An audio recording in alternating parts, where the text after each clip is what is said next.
Rich, today we're sitting down with Jonathan Rivera, the founder of the Podcast Factory and also runs a podcast himself called Results Leader FM.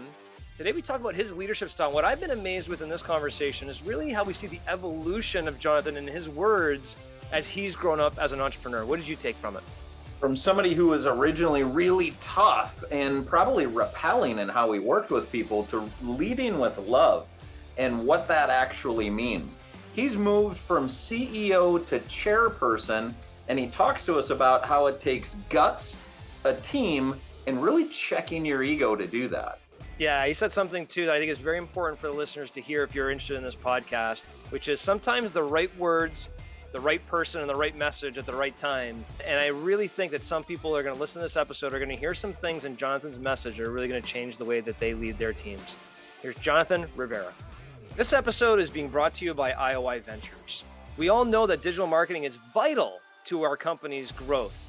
Unfortunately, many of us entrepreneurs don't know where to start. We simply feel overwhelmed by acronyms like CTA, CRM, and GA. It's time for all of us to stop feeling stuck because our partners at IOI Ventures have the experience and track record to get us moving in the right direction. Want to learn more? Go to ioiventures.com/EU and sign up for your free 30-minute consultation. Jonathan, welcome to the Entrepreneurs United podcast. Thanks for having me on. I'm stoked to be here, and I can't lie, man. I feel a little nervous. Oh, come on. You've been doing this for a long time. I think you've been podcasting since 2008. You have the Podcast Factory as your business, and I think your podcast is called resultsdriven.fm. Is that correct? Almost. The first two were right. The podcast is resultsleader.fm. Resultsleader.fm. Sorry, my apologies. No worries. So tell us more about all three of those in whichever order you would like. Why don't you tell me what would be the most impactful to the listeners so we can make sure that we give them what they need? What do you do these days that is relevant to the average entrepreneur? What do I do? Because I find our listeners, and most people probably do on podcasts, they listen for a few minutes and then they're either going to decide this is worth my time or it's not. I'm going to move on or I'm not. So you said you were a little nervous, and I'm going to put you on the spot and go, say something hot that the average entrepreneur is going to want to stay tuned in for the rest of this podcast about what you're doing that's actually relevant to them. Okay. I'm doing as little as possible. That should be your goal. And in fact, we talked about this on Podmatch, and I think it's the reason we connected is like people talk about being the CEO. I'm trying to be the chairman of the board. Mm-hmm. I don't want to be involved in the day-to-day. And that takes guts, that takes preparation, that takes a good team, and that takes checking your ego at the door. Because what I've realized over the years is I am not the smartest person in the room. In fact, I want to surround myself with people who are much smarter, much better at things than me, so that when I have an idea, because that's what I think most of us are when we're running a business, we're the visionary idea people. Sometimes execution doesn't happen because we have so many ideas. And so I've built a team now about 18, 19 deep at the Podcast Factory, where we have helped 119 experts reach their ideal audiences through podcasting. And I'm mostly hands off on that. The only two things I do, remember I said I don't do much, I write and I speak. That's what I do. And obviously, as part of being the owner of the business, I lead. So speak and lead, those all go together. Thank you. That was great. Talk to me about this lead piece. You have 18, 19 people deep, and you must not have all of your meetings are the 20 of you in a room and you're chatting and brainstorming. And how do you organize your team and how you lead? So we've been working on this. And in fact, it was quite painful. Last year, we took a step back. And here's an average cycle of most people in business. Hustle, hustle, get clients. Hustle, hustle, get clients. Hustle, hustle, get clients. Delivery. Forget about getting clients. Delivered. Shoot, I got no more clients. What am I going to do? And that's that entrepreneurial hamster wheel that I think all of us get on. And last year, I had to take a step back, and it was very, very painful. Last year was so hard because what we decided was we didn't want to be on that hamster wheel anymore. We didn't want to have that problem. And in order to do that, we had to rebuild the company and rebuild leadership and rebuild how we work together. So we hired what you guys would know, or maybe not. Gino Wickman, Traction is the book. EOS, Entrepreneur's Operating System, is the framework. We hired some people that do something similar. They call it by a different name because there was some stuff that went on with the EOS last couple of years that people had to change their names if they weren't paying up to the big man. But we installed that in our business. And so after we talk today, Monday is L10 meeting day. And Monday, I will meet with my leadership team. So, my operations people, my operations, my wife, Cupcake, is really the boss of all this. She's a COO. And then we have a project manager. And we'll meet and we'll go through the structure that you would read in the book, where we go in there, we talk about wins, we talk about our scorecard, we talk about our big goals, OKRs, objectives and key results, to make sure we're on track, off track. We've got a to-do list that we go down. And then the big part that makes it all really worthwhile is the challenges and opportunities. And this is where we look, okay, we had a miss this week. What was that? Or somebody brought up a new idea. How can we implement that? Challenges and opportunities is what drives it forward. But we do all that in the meeting so that when we leave there, it's not, oh, we need more meetings. It's everybody has something on the to-do list to make that thing move forward. And then they all go do their work and I go do my work. Great. And you did not hire an EOS implementer, and We you were a did. little bit evasive on the name of what it was. Are you Yeah, open to we did. sharing? What is We did that? hire an implementer. Oh, We you we did. invested $20,000 in an implementer. Absolutely. They call it growth instead of calling it Entrepreneur's Operating System. They call it growth, and that's an acronym for them. I don't remember what Got the it. how it goes. Got it. Okay, so you have a leadership team that is your COO, who's your wife, and operations manager and yourself that get together every Monday to do your L10 meeting. Is that correct? Yeah, that's right. And then decisions that are made in that meeting, how do you cascade communication throughout your organization to have there be alignment and consistency with those decisions? Yeah, so every at the top of every month, because we're doing 4 meetings a month, at the top of every month, our copy chief comes in and he brings in information from the writers and all that. So he's there at the top of every month. He brings that to his team and sets the writers straight on what we're doing, what we're working on, what we're looking for. My project manager running all the behind the scenes work, the audio engineers and video people, he spreads the message over there to them. And then Rachel, Cupcake is what I call her. Anything that has to do with client facing, she takes care of that and gets the message to them. Okay. And how have you scaled up over the course of the last year? How many people have you hired, say, over the last 12 months? We actually did some thinning out. We realized that there was some redundancy, and that was part of why we had to rebuild, because when we were building up, we kept hiring up, and then we had all these people, and there was some redundancy, things being missed, and all that. And that's part of why last year was so painful. Was not only did we forget about sales for a minute to focus on infrastructure, communication, leadership, but we also had to start trimming and looking at where the redundancy was, looking where we didn't need people, and looking at where we could make cuts, because that's part of business, right? When you get into those situations, there's two things you can do: make more sales or make some cuts. And we had to do the cuts before we could make the sales. Thanks for that. Why does your company exist outside of making money?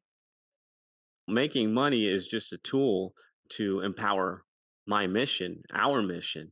And the mission is quite simply the right words at the right from the right person at the right time can change a life. And this is what we're doing. You and I, the three of us having this conversation, the questions you're asking, somebody out there listening can have that little moment where they're thinking, oh, I didn't realize that, and it can change their trajectory. And so, my mission here on Earth is to provide those moments for more and more people. In fact, my 10-year goal is to be helping 10 million people have those moments per year. And the only way I'm going to do that, I can't do that by myself. I'm not delusional. The only way I'm going to do that is by having conversations with guys like you, by helping the experts that we help, by getting to as many people that I can help build that bridge and get their words into people's ears. So we're here to change lives. Jonathan, I love what you said about you answered Rich's question in I think a fantastic way when he said, "What are you going to bring to the audience here today? It's going to keep them captivated." And you got me on not I'm doing as little as possible because I believe you're actually doing quite a bit. But what you where you got me was moving from the CEO of the business to the chairperson of the business. And you wouldn't know this, Rich knows this, but I'm currently writing a book about seven strategic principles of entrepreneurial success. And principle number 7 is move from CEO to chairperson. Dead smack in one of my principles of this book was what you said. And you said there's two things: build and lead a team to execute, is what I heard as one. And the other one was check your ego at the door. Before I go any deeper, is there a third or fourth or fifth that you would say is important for entrepreneurs to realize you need to do this in order to move to a chairperson strategic level in your business? God, I think that really the ego is the biggest one, right? This is our baby. Most Hmm. of us create this business and we're in love with it. And we have the ego of anything I can, anything you can do, I can do better. And you got to let go of that. And you have to, the other piece, and this comes in with my faith, is there's two pieces, right? There's surrender and forgiveness. These two play together so well. And surrender is the letting go, like letting go of the ego, letting go of the tasks that you think you're great at, letting go of certain parts of the business that maybe somebody else can do better. But there's a really tough thing when you let go. Mm, People won't always meet your standards. yeah. People are going to make mistakes. People are not going to hit the mark. And as a leader, you got to be ready for that, number one, and you got to be ready to forgive, number two. So encourage the mistake. Come on, get up, Tiger. Let's try this again without being rude, without being condescending. You got to be encouraging. And so that's one of the things that I've learned because I was a brutal leader back when I was the copy chief, and the guys remember it. They're like, you were tough. And I'm like, I was immature. I was immature. And it's okay. Now I know better, and you guys come out of that and you're tougher. But I'm into pushing the boundaries, putting up the bumpers. Hey, stay within here. And if you miss, let's just get up and try that again. And the other piece that our team is really into, it's a Jocko Willing thing, is extreme ownership. So yeah, you screwed up. Oh man, that was bad. You own that, and that's fine. You own it. I got your back. Let's get up. Commander's intent. Let's go back onto the mission. Let's do what we have to. So I don't know if I added like 10 more there, but I think really surrender and grace are the two that are most important to me. Yeah. What's interesting is you seems like you've built a culture of intrapreneurship within your organization. When you start talking about extreme ownership, you're having the people on your team feel like they're entrepreneurs within your business. They have their piece and they're going to treat it like that. What's interesting though is I think a lot of entrepreneurs, as you very carefully pointed out or properly pointed out, when we first start being leaders, letting go of a task that we know we can do better than anybody else in the world is so difficult. It's so difficult. But once you do let it go and you get yourself into the routine of, I'm just going to be a servant leader in my team and help them do their job better and help them progress, everything starts opening up a little bit from a strategic level, is what I've found. You can be, instead of being down chopping the trees, you can rise above the trees and what's going on to help guide the business better. There's this saying, work on your business, not in your business. How many entrepreneurs do you know work on their business? They're so busy working in it because they can't rise above those trees. Is that kind of what you experienced that brought you to this level of I'm going to move myself to the strategic point? And I've experienced a lot of pain, a lot of setbacks, a lot of kicks in the butt that it wasn't a choice. It's either grow or die is the way this works, or else you're going to be out of business. But I want to speak to the entrepreneurship because I hadn't thought of it that way, but that is what we're moving to. And one of the other things we like to say is you find it, you fix it. Hey, there's a problem. Great. Give me three possible solutions. I don't, good problem. Great. How do we fix it? Don't tell me about the problem. Tell me about the possible solutions, and I'll put the resources of the team behind you. And so that's more of the encouragement. The other thing that we just implemented that has been incredible in the last quarter is something called opportunity spotting. I have too many shows, right? I can't listen to everybody's show. That would be impossible. That was not my job. But we have audio engineers and writers who are listening to every single show because that's their job. And one of the things that we've pulled from that is if you're already in the show and you hear an opportunity for us to serve a client at a higher level, whether that's create landing pages or create opt-in bribes, or they're doing a promo and maybe encouraging them to do extra shows for that event they have coming up, opportunity spotting to serve our clients better and to bring in business for the company, bring in dollars in revenue. Because for the longest time, and this was why we hired EOS, was when you asked my team, because the implementer asked us, hey, he took us individually, by the way, so we can hear each other's answers. He took us individually. What do you think the biggest problem with the team is? What do you think the biggest problem you guys are facing today? And the two, Cupcake and Rishi, oh, we need more leads and sales.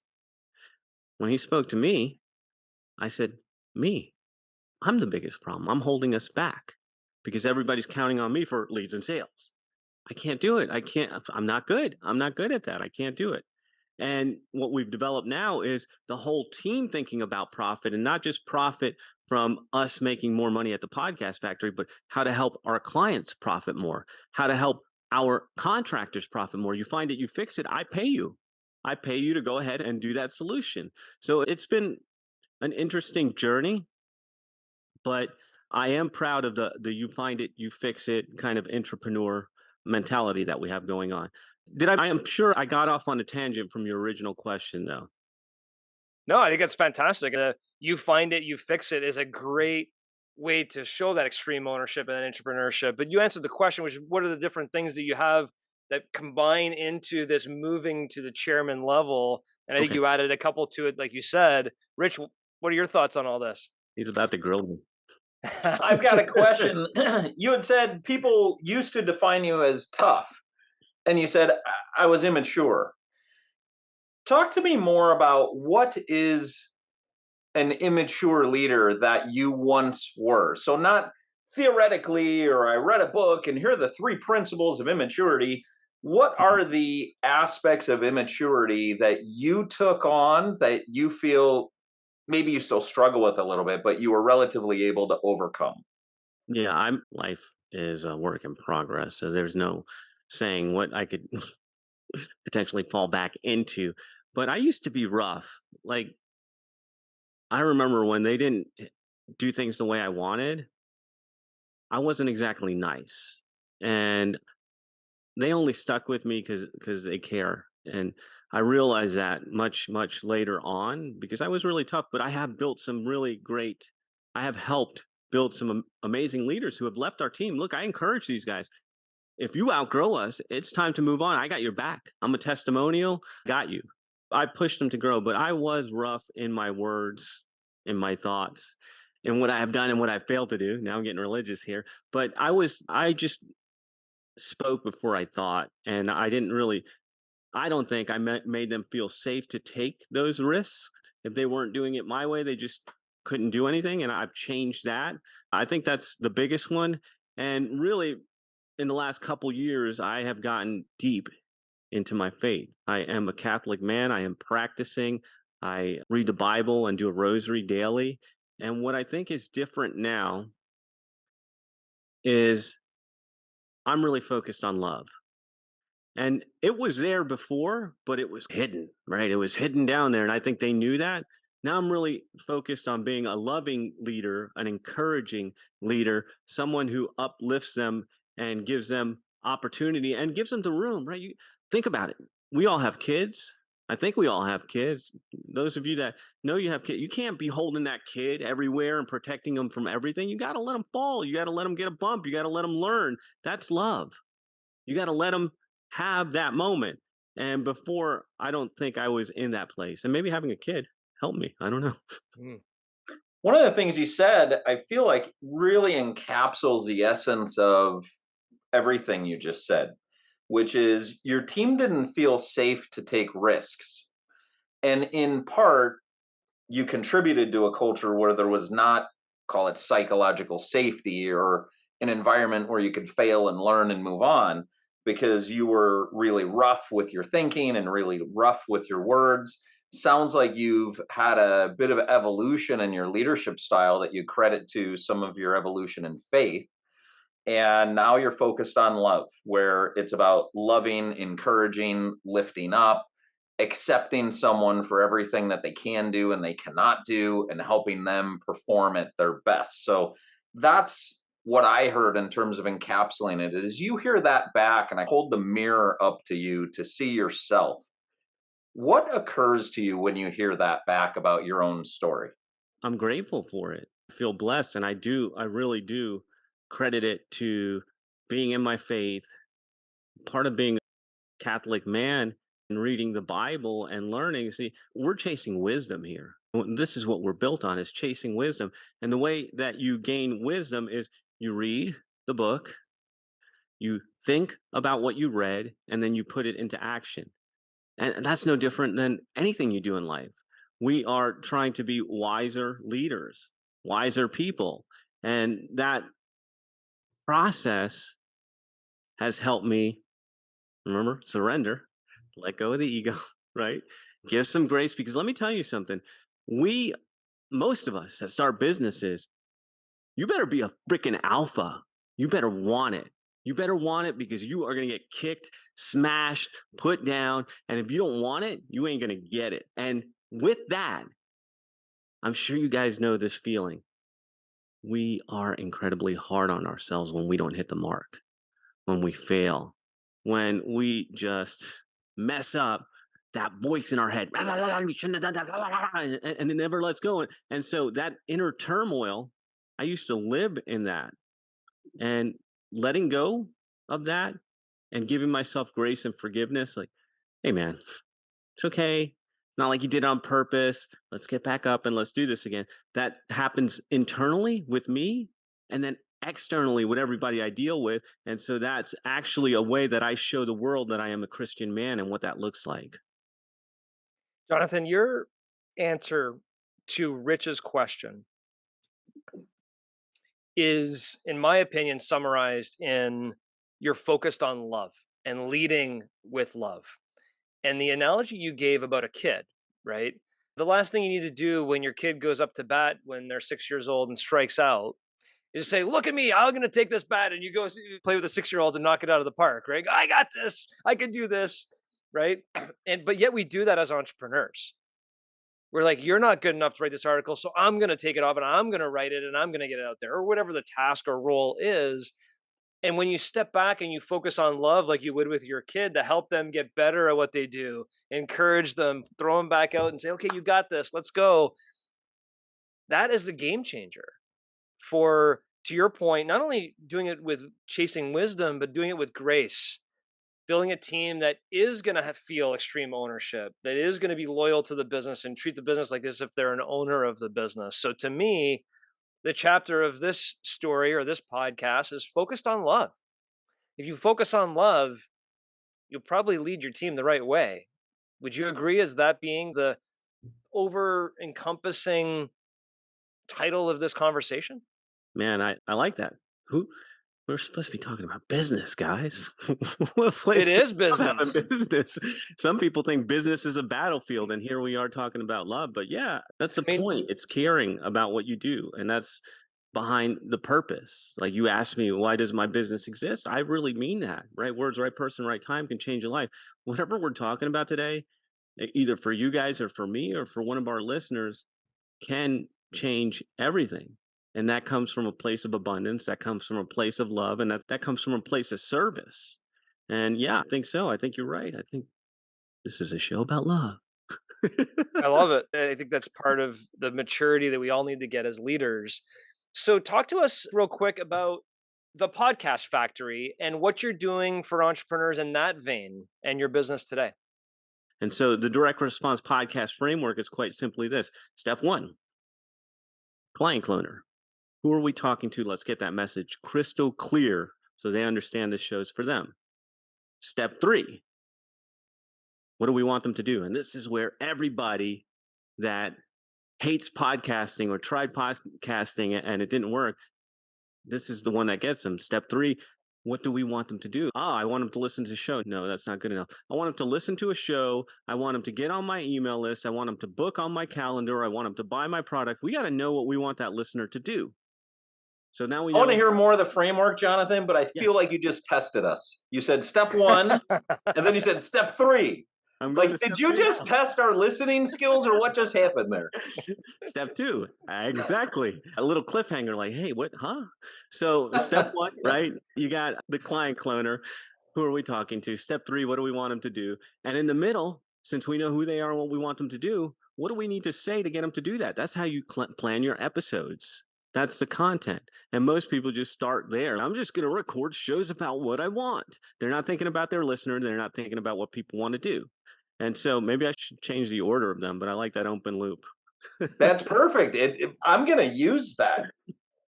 I'm going to use that in a couple other places in business where there is you start with a reason, you consider the end, and then what you do to get there in the middle.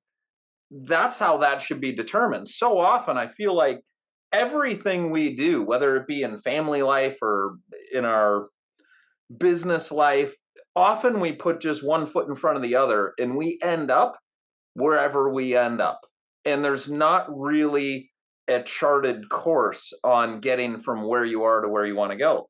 I think that is brilliant. And it totally was almost a test of listening, but it sounds like that's how you present it is here's step 1, here's step 3, here's the end. Let step 3 inform what you do in the middle. I think it's absolutely brilliant. I've never heard it before. Oh, well, that's a huge compliment. I'm happy. Thank you. Yeah, that's excellent. If there's one enduring message that you were to be known by for everybody who's listened through the podcast up to this point and now in closing, and people think about you and this podcast, what do you want them to remember? Man, this has been such a fun conversation. I would say that I'll give a formula. Can I give a formula? Yeah, Love absolutely. formulas. All right. Environment is the first piece. Environment plus attitude equals elevation. And let me break that down for you very quickly. The fact that you, podcast listener, are here hanging with us is a sign that you want more because you're listening to this show and you're trying to improve yourself. And we all have the people that we grew up with that maybe don't want to do more than the minimum. You clearly want to do more. And so getting in the right environment, this is an old Jim Rohn quote. You are the average of the 5 people you spend the most time with. Getting around people who elevate you, who think bigger, will take you further than anything that you thought possible. And that's one of the reasons I do the work I do. Attitude is the other one.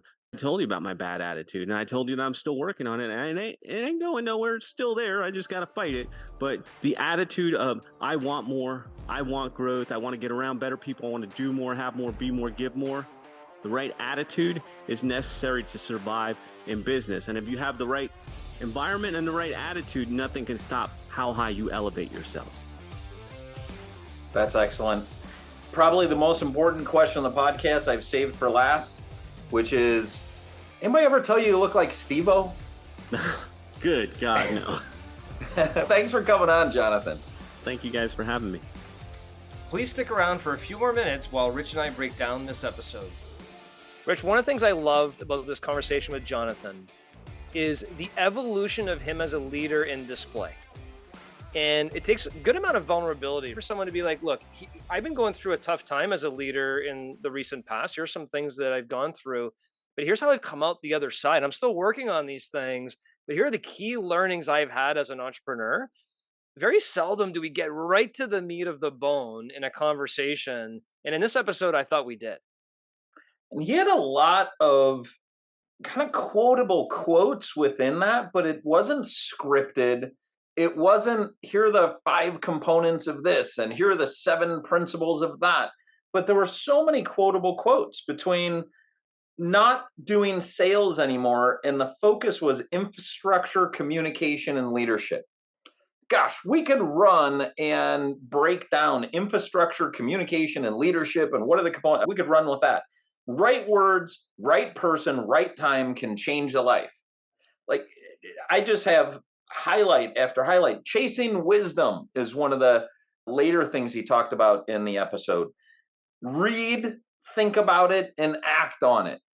There's so many things. He really is so filled with wisdom, and the way he delivers it is incredibly personal and does not feel lecturing at all.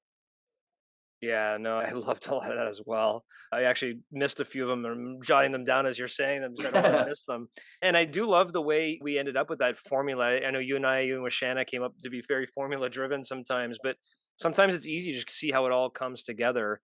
And you hear about an entrepreneur who takes that strategic level jump up in their business, things change. And I'll give you a really good example. When you start a business, you're the chef, cook, and bottle washer. You're doing everything. And slowly but surely, you start hiring people in the roles that you need to fulfill or the roles you don't like doing or you're not that good at. And you keep moving yourself up the ladder. But an entrepreneur is going to have 10, 15 job titles through the journey of their business. But the ultimate one you want to get to is that chairperson role, where you're overlooking strategically and infrastructure and communication and leadership. You can rise above everything and see where your business is going. You can see risk from that viewpoint. You can help better mentor people, like Ted Ma conversation. You can better mentor people in your organization. But until you move to that strategic level, you're just chopping wood, you're chopping, and you can't see the forest from the trees. And I think that is one of the biggest learnings that I have also learned as an entrepreneur is you have to move that strategic chairperson level. Maybe your title's still CEO, that's okay. But you have to, from a role perspective, you have to operate at that strategic chairperson level in order to grow your business to the next level. When you were just talking about chopping wood and chopping, and that was really him in the sales capacity. Yeah. Is he felt like that's what was happening. And I love the quote. It didn't come up on this. It's a quote that I happen to remember is you could try to chop a tree down with a hammer and nobody's going to argue that you're not working hard. Yeah. Like hard work is not the answer. So he was chopping, and he described it as hustle, get clients, hustle, get clients. And it was like delivery.